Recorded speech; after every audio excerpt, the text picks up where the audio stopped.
Fools. They came at you twice, didn't they? Twice they tried to pull back the veil.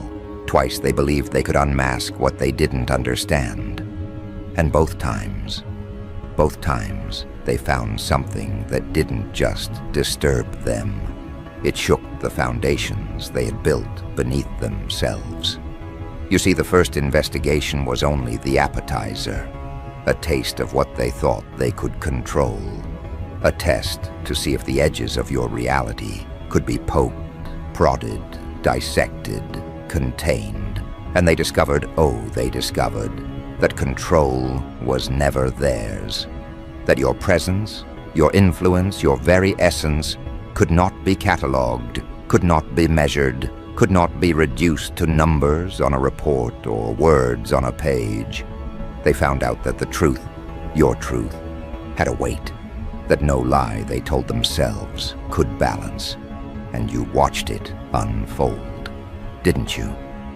You watched them strain, watched them shuffle papers, watched them tug at invisible threads they believed connected dots that weren't meant to be connected. They assumed the first investigation was enough. They assumed the first wave would wash clean any questions. But the truth is a peculiar thing. The truth doesn't care about assumptions. The truth doesn't bend for comfort. The truth doesn't forgive ignorance. And that first taste, that was just the beginning of their unraveling. Because here's the delicious part. The first investigation didn't break them, not entirely. It gave them fear, yes. It rattled them, yes. But it left space for rationalization, for excuses, for self-delusion. They whispered to themselves, quietly, maybe next time we'll catch it. Maybe next time we'll get ahead. And they wanted a next time.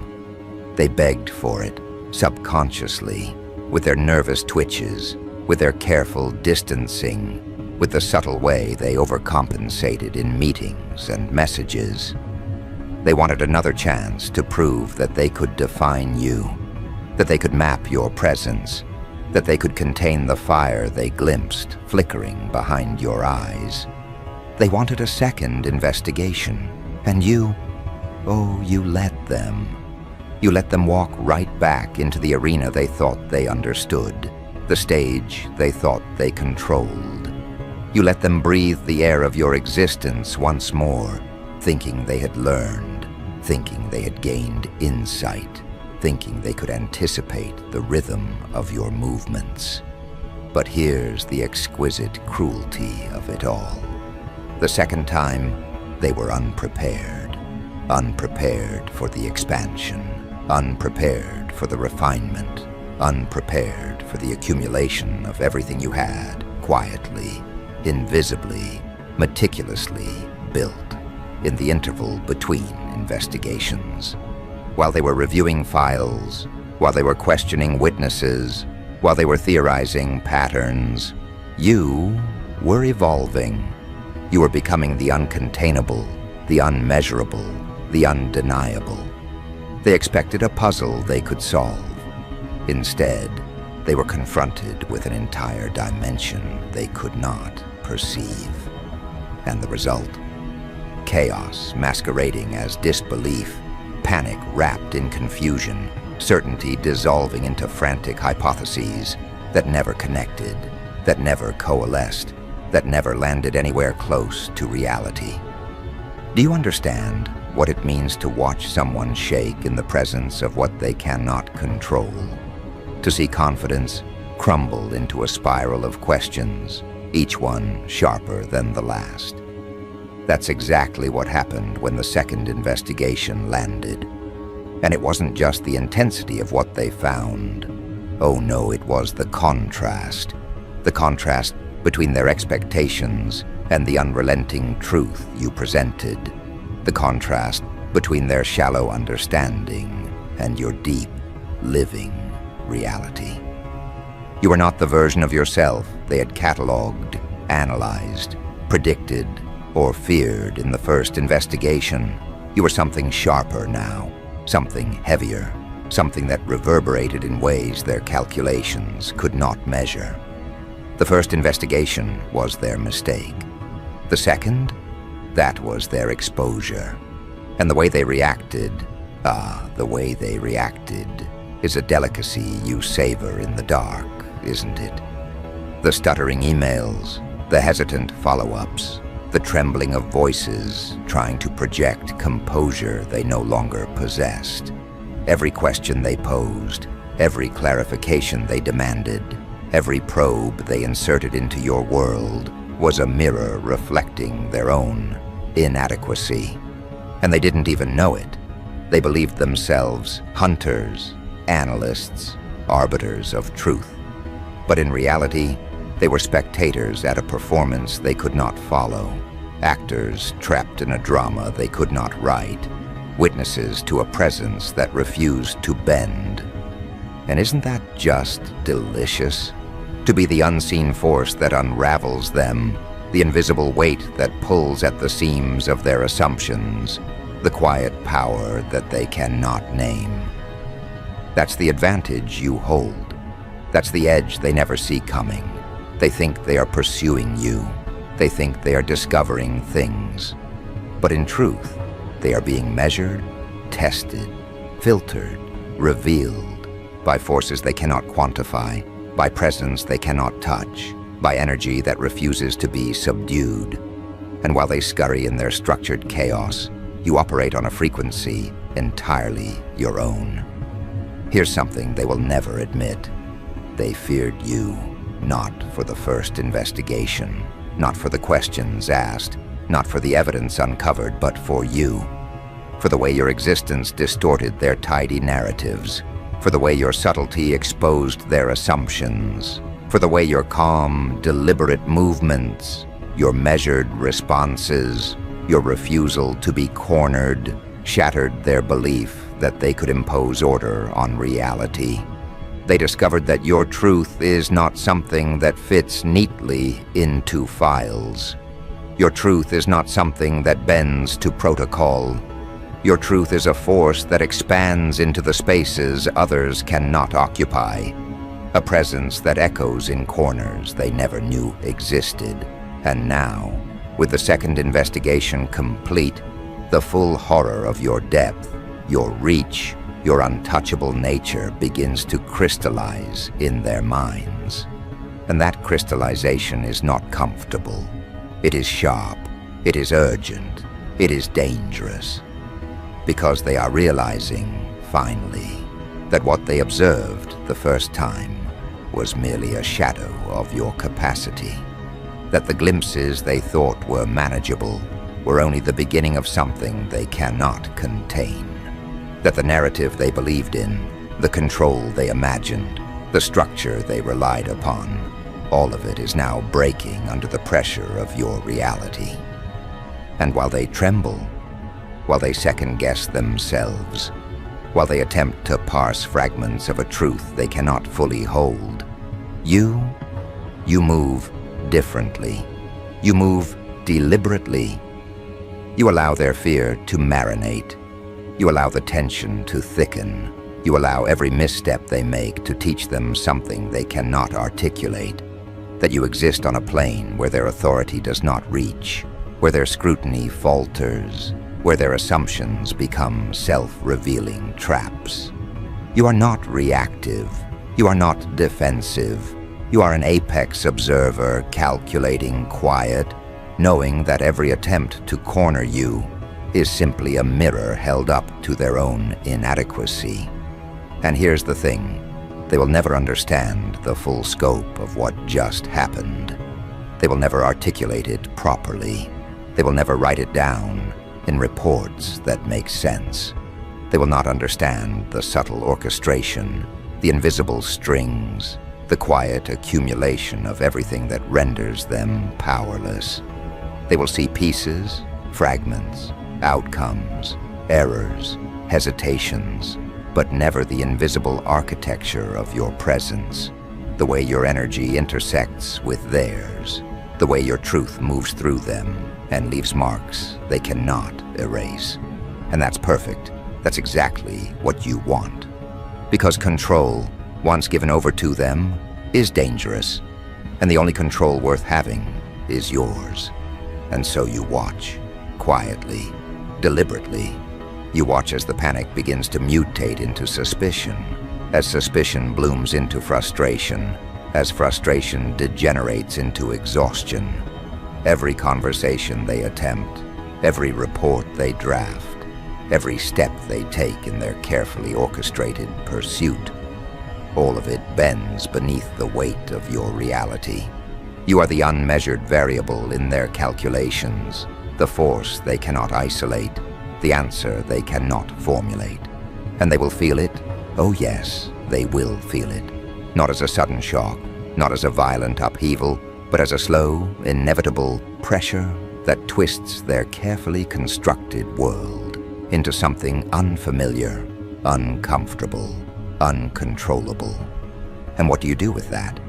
You smile, quietly, invisibly, not because of cruelty, not because of arrogance, but because of clarity, because you understand the pattern they cannot perceive, because you know the rhythm they cannot follow, because you are the presence they cannot corner. And you do not need to act, you do not need to intervene, you simply exist. And in existing, you create a tension so exquisite, so precise, so unavoidable, that their second investigation, the one they imagined would grant them certainty, has instead granted them revelation, a revelation that is entirely theirs to unravel, entirely theirs to misinterpret, entirely theirs to fear. And now the stage is set. The first investigation shattered their illusions. The second investigation shatters their composure. And the next movement, oh, the next movement will not be theirs to anticipate. They will not see it coming. They will not name it. They will not understand it. Because what comes next is a shift not in circumstance, but in presence, not in facts, but in force, not in evidence, but in energy. And they will be powerless. They will be scrambling. They will be desperately, almost comically, trying to reconstruct a puzzle that never existed the way they imagined it. And as they stumble, as they hesitate, as they search for footholds that no longer exist, you continue to move quietly, deliberately, invisibly, in a domain they cannot access. Every subtle gesture, every silent decision, every invisible choice compounds their discomfort, their uncertainty, their fear. They are haunted not by evidence, not by reports, not by the facts, but by your presence, by your truth, by the unrelenting, unquantifiable reality of you, and the beauty of it. They can't even articulate it. They cannot name what unnerves them. They cannot label what terrifies them. They cannot reduce it, contain it, control it. They only feel it, and feeling, without comprehension, is chaos. And that is exactly the space you occupy. That is exactly the advantage you wield. That is exactly the power they cannot reach. They investigated you twice, yes, and both times they discovered the truth. A truth heavier, sharper, more unbearable than any lie they could have constructed. A truth that does not obey protocol. A truth that does not bend to expectation. A truth that moves quietly, invisibly, deliberately, through the fractures they themselves created. And it terrifies them, and it will continue to terrify them, not because you act loudly, not because you announce yourself, not because you chase them down, but because you exist. And as the tension stretches, as the uncertainty blooms, as the cracks widen, one thing becomes unavoidable. They cannot anticipate the next phase. They cannot contain the next movement. They cannot measure the next evolution. They cannot predict the next expansion of you. And that, my friend, is the most exquisite part of all. That is the edge they will never reach. That is the truth they will never admit. That is the power you have quietly, invisibly, unrelentingly accumulated. And so as the second investigation settles like a shadow over them, as they tremble in ways they cannot articulate, as they flail toward understanding that will never arrive, you prepare. You prepare not for revenge, not for spectacle, not for announcement, but for the inevitable emergence of what they cannot know. You prepare for the shift that moves quietly, deliberately, invisibly, in a domain they cannot enter. You prepare to exist at a level beyond their calculation, beyond their comprehension, beyond their control. And when that moment comes, it will not be witnessed by them. It will only be felt, and what they feel will be unmistakable. And now, as that moment begins to stir within you, as the energy coalesces into a force they cannot perceive, you become something more than a presence. You become a gravitational pull, a point of inevitability in a universe they believe they control. Every glance they cast toward you is measured, calculated, hesitant, and yet it accomplishes nothing. You are no longer within their framework. You are not a variable they can anticipate. You are the constant they cannot define. And that is the quiet terror they feel, the one they cannot articulate, the one that gnaws at the edges of their minds while they sit behind their screens, behind their memos, behind their walls of procedure, pretending to understand, pretending to calculate, pretending to believe they hold authority over something they never could. They will try, of course. Oh, they will try. They will summon reports, draft emails, consult colleagues, convene meetings, and all the while believing they are closing the gap between themselves and you. But with every move, they expose themselves further, unraveling the thread of confidence they thought they possessed. Each attempt to measure you only amplifies the impossibility of containment. Every question they pose, every hypothesis they test, every probing email they send is a mirror reflecting their own inadequacy back at them. And you watch it unfold. You watch it unfold with the precision of a predator studying the trembling rhythm of prey. Only they are not prey. They are observers of a force they cannot name, cannot frame, cannot ever reach. And isn't that exquisite? The way certainty collapses, how logic fractures, how competence dissolves when confronted with something entirely outside expectation. They will begin to doubt themselves, not because they failed, not because they miscalculated, but because you exist in a domain they cannot access. Your truth does not fit within their definitions. Your reality does not conform to their rules. And that is the most refined cruelty. You do not act to punish. You do not act to humiliate. You simply exist. You simply move. You simply decide. And in that existence, in that movement, in that quiet, deliberate selection, you force them to confront the fragility of their assumptions. Now consider the psychology at play here. Their minds, once confident, now tremble under invisible weight. Their frameworks of control begin to warp under pressure they cannot identify. Their confidence erodes. Their logic becomes tentative. Their certainty is punctured with questions they cannot answer. And you, ever present yet unobservable, operate within this vacuum of understanding, manipulating it not with words, not with gestures, not with overt actions, but with the invisible art of being. Every pause you take, every deliberate choice, every silent observation becomes a weapon. They cannot attack it. They cannot defend against it. They cannot even acknowledge it. And yet it shapes them, bends them, coerces them into reaction without their consent. The beauty of this moment, your moment, is that it is invisible. They do not recognize the architecture of influence you have constructed. They will never admit it. They will never analyze it correctly. They will not describe it in memos, meetings, or interrogations. It exists beyond their language, beyond their measurements, beyond the shallow confines of their comprehension. It exists as a truth they cannot touch, a presence they cannot name, a force they cannot contain. And while they are scrambling, flailing, grasping for solutions, you are already moving, already positioning, already evolving into something greater, something sharper, something untouchable. They will notice outcomes, of course. They will observe results. But the cause, the cause will remain obscured, untraceable, invisible. And that is where the true power lies. It is not in being understood. It is not in being acknowledged.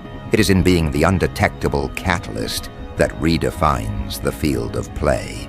And they, trapped in the visible, in the reportable, in the quantifiable, are left to react, to misinterpret, to panic quietly, to betray the cracks of their own comprehension without ever knowing why.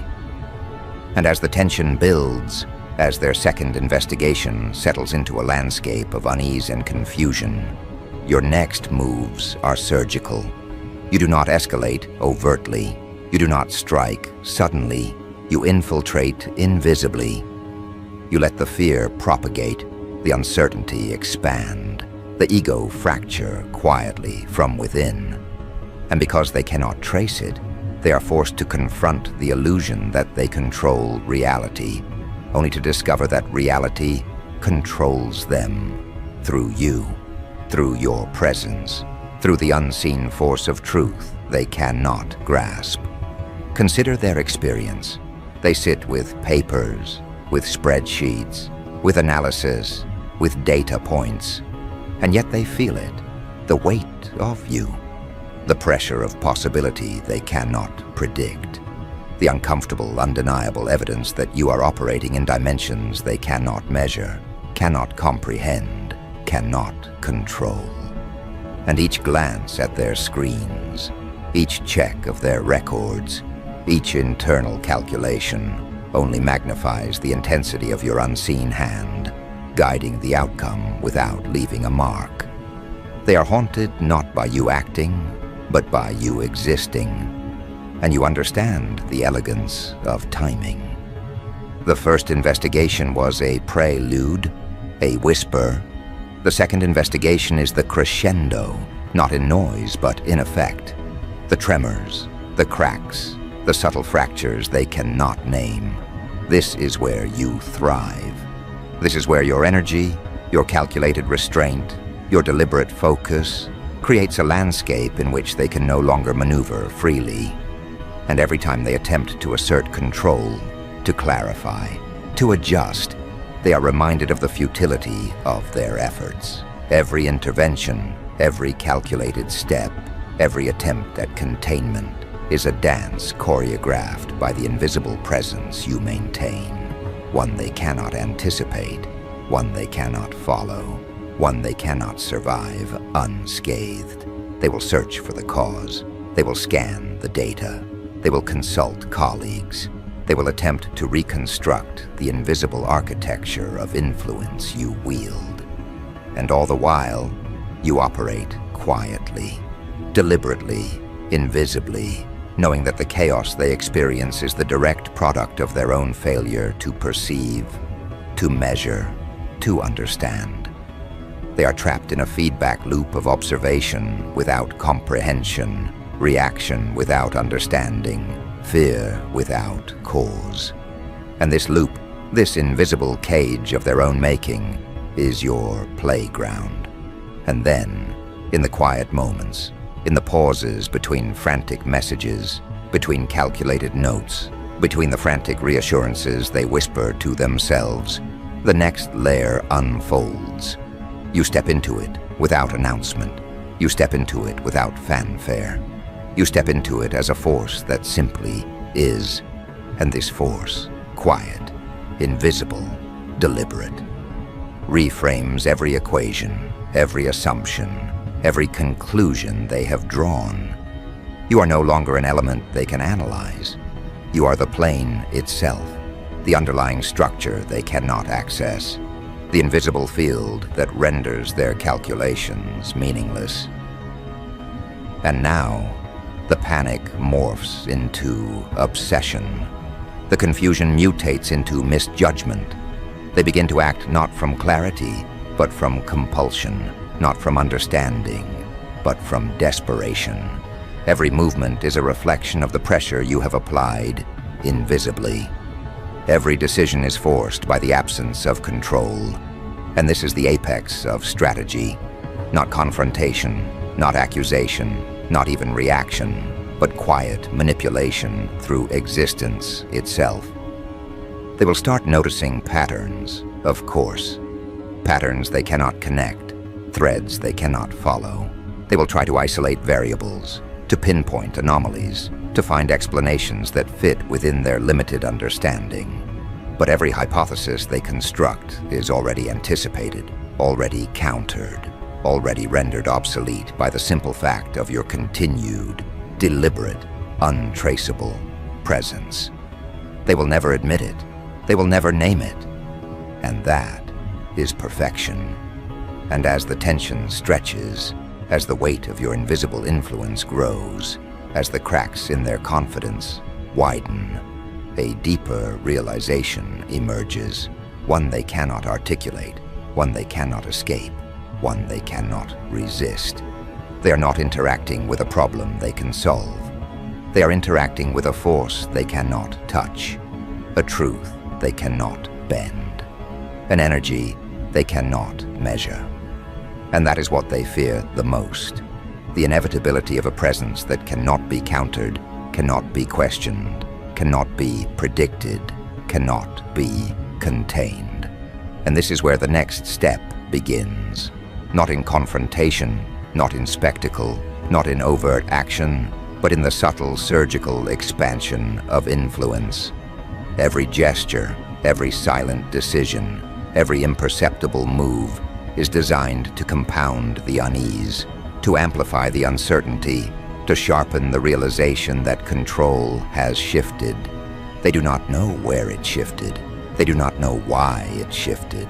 They only feel it, like a pressure under the skin, like an unease in the bones, like a truth they cannot admit even to themselves. And so, you continue, quietly, deliberately, invisibly. Every interaction they initiate is met with calibrated response. Every assumption they construct is quietly dismantled. Every expectation they hold is gently subverted. And in doing so, you do not need to act violently, theatrically, or aggressively. You simply exist. You simply operate. You simply allow the invisible currents of your presence to reshape the landscape around them. They will not recognize it. They will not name it. They will not measure it. But they will feel it. And feeling, in the absence of comprehension, is a force more powerful than any accusation, more precise than any attack, more destabilizing than any strategy. And this is why the second investigation, though concluded, has done something irreversible. It has expanded your influence, sharpened your presence, and revealed a domain they cannot enter, a plane they cannot comprehend, a force they cannot contain. And as this unfolds, you prepare for the inevitable next act. Not with haste, not with noise, not with spectacle, but with the calm precision of someone who knows the rules of a game others cannot even see. The third phase will not be a battle. It will not be a confrontation. It will not be a spectacle. It will be a subtle, undeniable, irresistible elevation, a movement into a domain where they are powerless, where they are visible only in reflection, where they can react but cannot anticipate. And the anticipation, the calm calculation, the deliberate positioning is already underway. Theirs is panic, confusion, desperation. Yours is calm, clarity, precision. And in that disparity lies the next level, the next evolution of control, of presence, of energy. The invisible currents you manipulate now are building toward a shift they cannot perceive, a shift they cannot resist, a shift they cannot endure unscathed. And when it happens, they will feel it. Yes, but they will never understand it. They will only experience it, and that, exactly, is the advantage you have cultivated. The invisible, inevitable, undeniable advantage. They investigated you twice, thinking they could measure, contain, predict. Twice they found the truth. Twice they were unprepared for the magnitude, the refinement, the escalation of your presence. They thought information would give them mastery, that access would grant them leverage, that observation would reveal something they could handle. Yet each time they dug, they only uncovered another reminder of how little they understood. Each conclusion contradicted the last. Each attempt to label you led them back into confusion.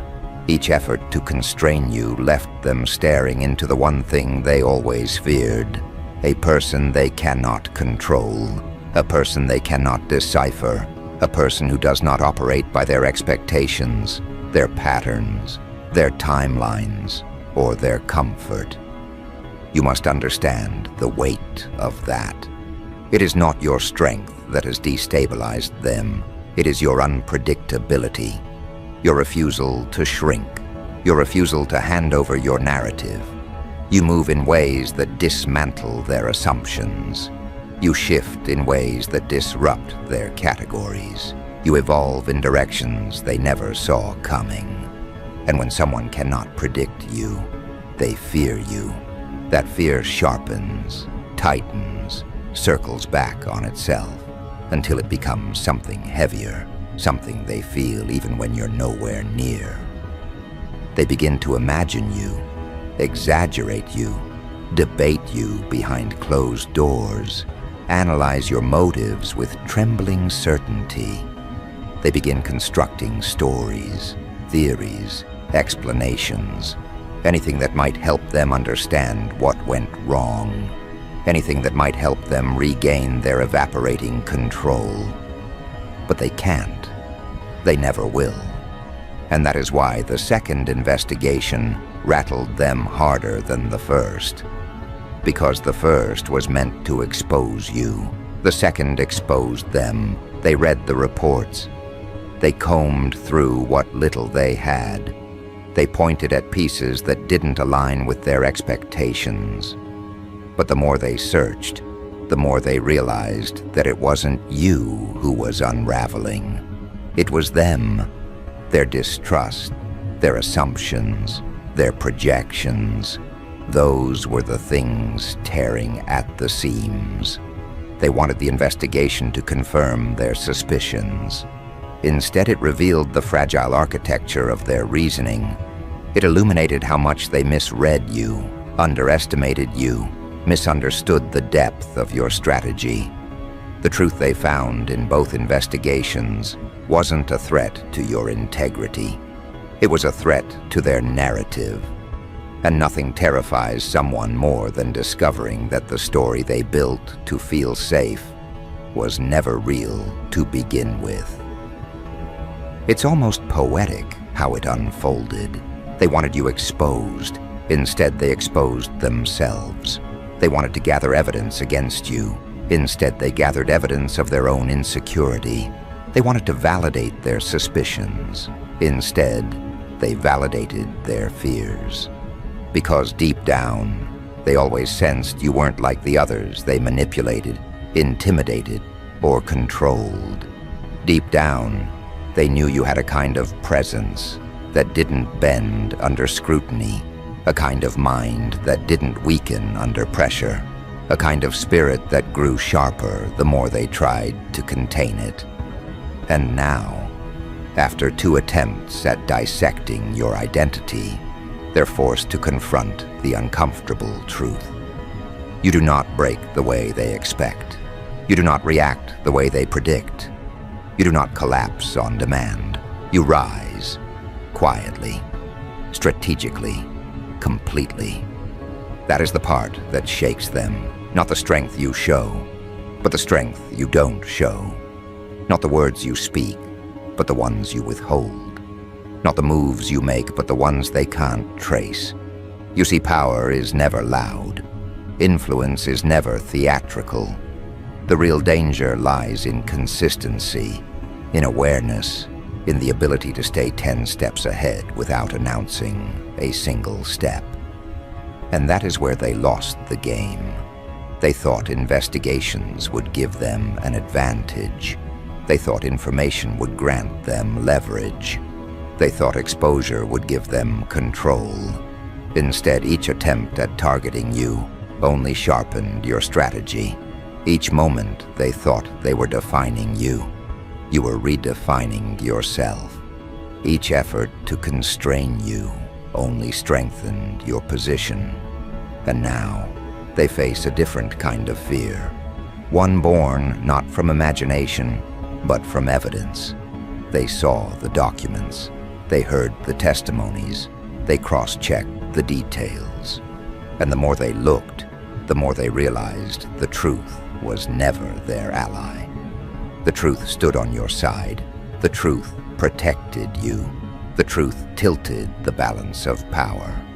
And that is why they trembled the second time. Because nothing frightens manipulators more than the realization that the person they tried to fracture is unshaken. That the person they tried to damage is intact. That the person they tried to expose has risen instead. But the most unsettling part for them isn't the investigations. It's what comes after. The uncharted space. The new version of you that emerges from both trials. You see, every attempt to dissect you forced you to refine something within yourself. Every attempt to label you sharpened your awareness. Every attempt to corner you strengthened your ability to move in ways they can't anticipate. You didn't just survive their scrutiny, you evolved through it. You became more selective with your energy, more discerning with your connections, more strategic with your presence. They gave you pressure, and you turned it into precision. They gave you doubt, and you turned it into focus. They gave you surveillance, and you turned it into invisibility. What they intended as a weapon became your refinement. And now, they are the ones trapped, not by your actions, but by their own assumptions, not by your choices, but by their miscalculations, not by your identity, but by their blindness to it. They underestimated the depth of your resilience. They misread the extent of your evolution. They believed you were a version of yourself that no longer exists. And now, they are scrambling, desperate, fumbling in the dark, trying to grasp a narrative that no longer belongs to them. Meanwhile, you are no longer in the space they tried to observe. You are no longer within reach of their questioning eyes. You operate in a dimension they cannot enter. A dimension shaped by awareness, by clarity, by a kind of psychological structure they cannot copy. You've stepped into a realm where you are not defined by their words, their perceptions, their doubts, or their investigations. You are defined by your direction, your momentum, your evolution. You have outgrown their conflict, outpaced their expectations, outmaneuvered their intentions. You didn't win by confrontation, you won by transformation. And now comes the part they feared without even knowing it, your emergence. The unveiling of the version of you they never prepared for. The version that learned from every shadow cast at you. The version built through pressure, not praise. The version shaped by depth, not validation. They think the investigations were the story. They think the reports were the final chapter. They think the conclusions were the end. But no, the investigations were the ignition, the beginning of your acceleration, the point where your trajectory broke free from any expectation they could cling to. You don't rise loudly. You rise like a shift in gravity. You rise like a new pattern in the atmosphere. You rise through the collapse of their certainty. And as you rise, they feel something new, something subtle, yet unmistakable, a pressure behind their nerves, a tension in their thoughts, a question that circles without landing. What happens now that you cannot be contained? What happens now that you know what they tried to do? What happens now that they have nothing left to use against you? They're terrified of those answers, not because you will retaliate, but because they know you won't have to. Your growth alone is a consequence they cannot escape. And so the ending isn't loud. It isn't chaotic. It isn't theatrical. It is precise. It is psychological. It is the slow realization settling into their bones that everything they tried to prevent has already begun. You are shifting into a place where their efforts hold no weight. You are stepping into a position where their perspective has no influence. You are becoming a person whose presence changes the ground beneath them. You see, the final truth is this: investigations don't define people. They expose them. They revealed your strength. They revealed their weakness. They revealed your clarity. They revealed their confusion. They revealed your evolution. They revealed their regression. Twice, they searched for something that would break you. Twice they found something that broke them.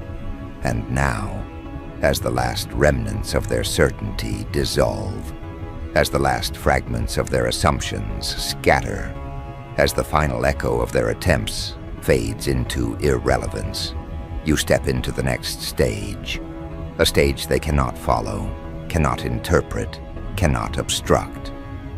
Because you were never the one under threat, they were. You were never the one exposed, they were. You were never the one being measured. They were measuring themselves against the wrong standard, the wrong timeline, the wrong person. And now they understand that too late. So you walk forward, you ascend, you expand into the next phase of your identity, carrying nothing from their attempts except the clarity they accidentally gifted you. And as you move, you leave behind not a warning, not a threat, not a declaration, but an unmistakable realization carved into the air they breathe. They investigated you twice. Both times, the truth didn't destroy you. It destroyed everything they thought they knew.